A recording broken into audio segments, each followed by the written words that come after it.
Assalamualaikum warahmatullahi wabarakatuh. Perkenalkan, nama saya Muhammad Korelasi dari Prodi Perpajakan. Di sini saya akan membahas sebuah materi mengenai cara mengisi dan melaporkan SPT. Lanjut,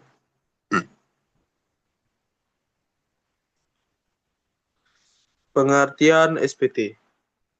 Surat pemberitahuan atau SPT adalah laporan pajak yang disampaikan wajib pajak kepada Direktorat Jenderal Pajak atau DJP mengenai perhitungan pajak, penghasilan serta kewajiban serta pembayaran pajak dalam suatu tahun pajak atau masa pajak tertentu. Lanjut. Untuk jenis-jenis SPT ada dua, yaitu SPT tahunan dilaporkan selama setahun sekali untuk orang pribadi dan badan. Untuk SPT masa dilaporkan bulanan, misalnya untuk PPh pasal 21, PPh pasal 23, dan juga PPN. Lanjut.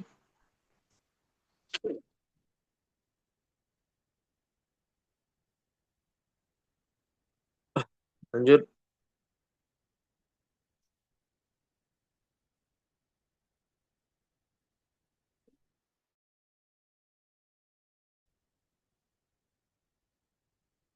Jenis-jenis SPT tahunan. Untuk SPT tahunan orang pribadi, yang pertama ada formulir 1770 SS 9 kurang le- lebih lebih lebih banyak dari 60 juta per tahun. Untuk formulir 1770S untuk pegawai dengan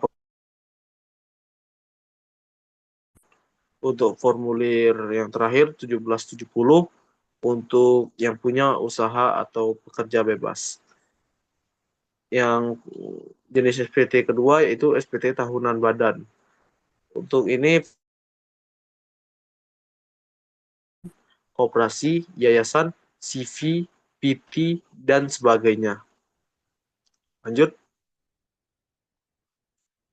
Langkah-langkah mengisi SPT tahunan untuk orang pribadi. Yang pertama, siapkan dokumen. Dipotong seperti PPh pasal 21, diisi dalam formulir 1721 A1 atau A2. Lalu masukkan rincian penghasilan lain jika ada, data dan utang pada akhir tahun, lalu bukti pembayaran pajak jika ada. Yang kedua, login ke website DJP online. Masuk ke website www.pajak.go.id. Lalu pilih DJP online. Login dengan masukkan NPWP dan password yang sudah dibuat. Pilih menu e-billing.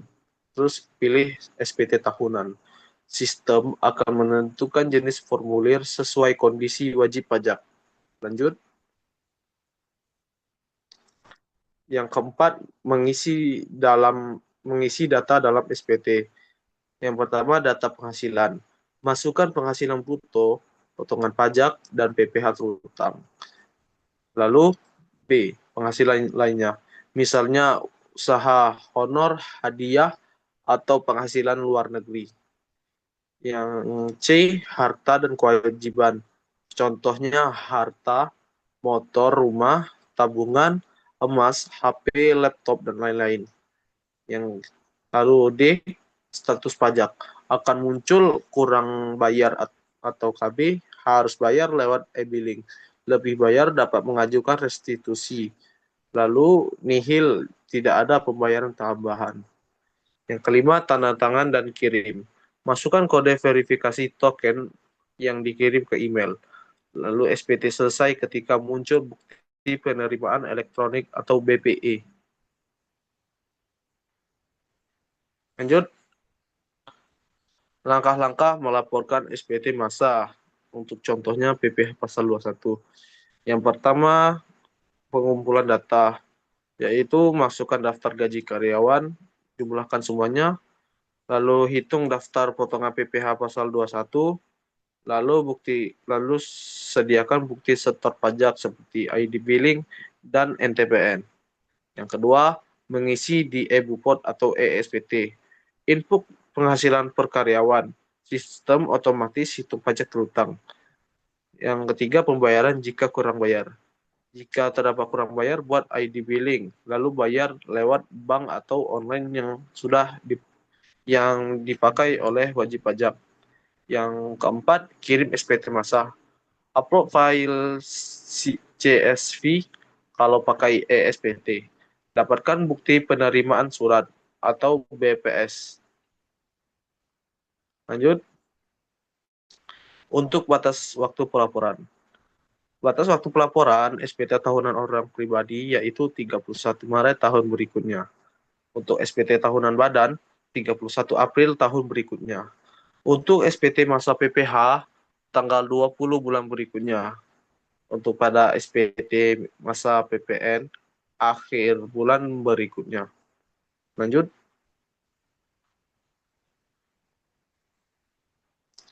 Sanksi jika tidak melaporkan. Jika tidak melaporkan SPT, maka wajib pajak dapat terkena sanksi. Untuk SPT tahunan orang pribadi dikenakan denda sekitar Rp100.000. Untuk SPT tahunan badan, jika tidak melaporkan akan didenda sebesar Rp1.000.000. Untuk SPT masa PPH pasal 21 dikenakan denda sekitar 100.000.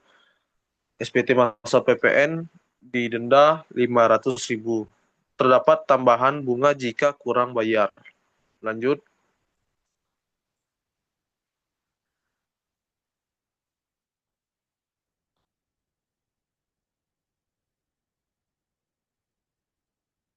Nah, lanjut.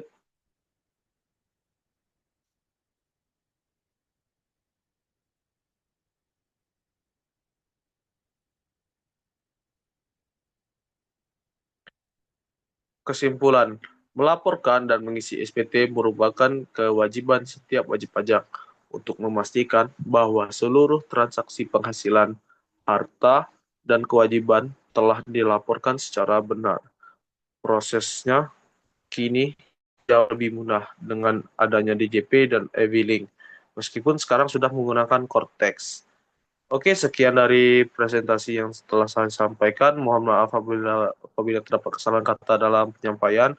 Saya ucapkan banyak terima kasih. Wabillahi taufiq wal hidayah. Wassalamualaikum warahmatullahi wabarakatuh.